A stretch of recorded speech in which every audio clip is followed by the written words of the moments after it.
concerne le quartier Saint-Jean. Et je vais laisser Madame la Première adjointe présenter ce rapport. Merci, Monsieur le maire. Chers collègues, c'est en effet une délibération importante qui est soumise au vote du conseil municipal. Plus de 15 ans que les habitants attendent non seulement le désenclavement de leur quartier, la réhabilitation des logements sociaux et l'arrivée de nouveaux services publics, bref, des conditions de vie égales à tous les autres habitants de la métropole. Cette délibération marque une étape décisive car elle entérine les financements de l'Agence nationale de rénovation urbaine dans le contexte d'un projet urbain d'ampleur qui s'imbrique entre un projet de renouvellement urbain et un projet de zone d'aménagement concerté. C'est près de 22 millions d'euros que l'Agence nationale a attribué au quartier.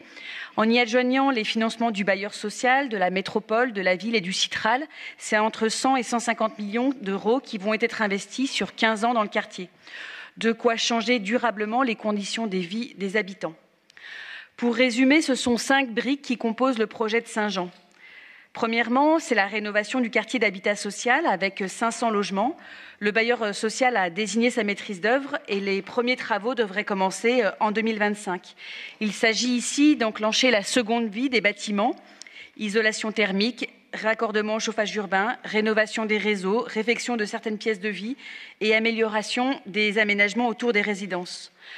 Comme pour le quartier des Buères, la ville a soutenue par la métropole, a obtenu que seuls 48 logements soient démolis pour la cohérence des espaces publics. C'était une bataille que nous avons menée, mais l'ANRU a accepté ce changement de paradigme, va-t-on dire. Elle voulait en démolir au départ beaucoup plus.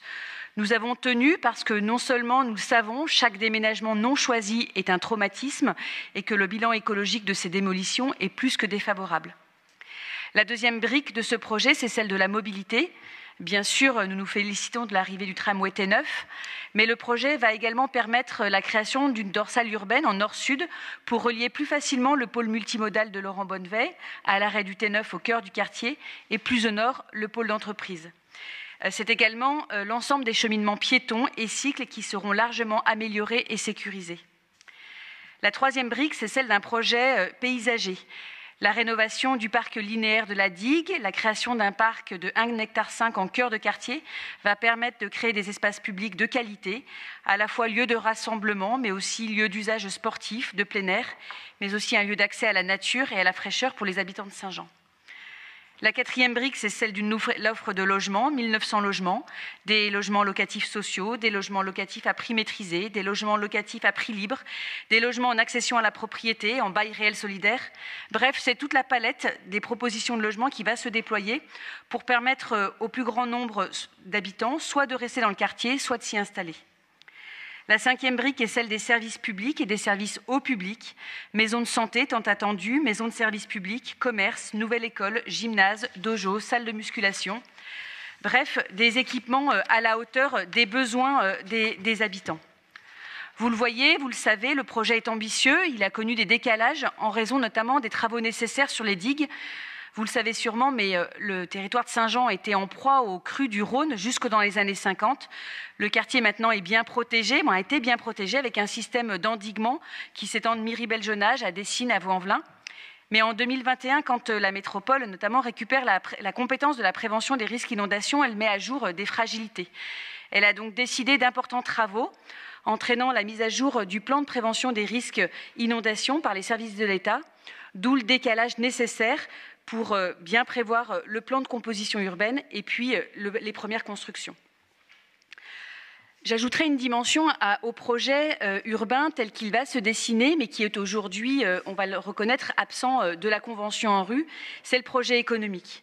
Vous le savez, depuis 2017, Saint-Jean est territoire d'expérimentation de territoire zéro chômeur de longue durée, une expérimentation qui porte en elle la brique sociale du projet urbain. En effet, les quartiers populaires sont d'abord populaires parce qu'une partie importante de la population est privée d'emploi. C'est 26% de taux de chômage à Saint-Jean. Et c'est à cela que s'attaque l'expérimentation. À la fin de l'année, les entreprises compteront un peu plus de 140 emplois. On le sait, retravailler, toucher un salaire, disposer d'un deuxième salaire dans une famille, cela change les conditions de vie. Nous avons aussi la conviction que cela change les conditions de la ville. D'autre part, le quartier de Saint-Jean, c'est aussi 260 entreprises, 1200 emplois situés en grande majorité sur le nord du quartier, en dehors du périmètre de la ZAC et de l'ANRU. Et avec la métropole, nous conduisons actuellement un travail fin sur la partie nord du quartier pour préserver les activités économiques et accompagner les activités des entreprises dans leur développement. Garantir des emplois en cœur de métropole, c'est aussi un enjeu d'égalité du territoire. Je soulignerai aussi dans ce processus urbain la place des entreprises, la place des habitants dans l'élaboration. La place, elle est complexe. Dans ce mandat, nous revendiquons une volonté politique d'associer le plus possible les habitants à toutes les étapes de l'élaboration du projet. Mais reconnaissons-le, l'exercice reste difficile, car nous demandons à des habitants de se projeter à 10 à 15 ans, alors que les situations de pauvreté dans lesquelles sont ces habitants, parfois, empêchent de se projeter souvent à la fin du mois. En tout cas, nous aurons essayé de multiples formes, des balades urbaines, des forums, des jeux de l'aménageur, des expositions en sortie d'école, en cœur de quartier. Nous avons écouté, nous avons échangé, nous avons entendu.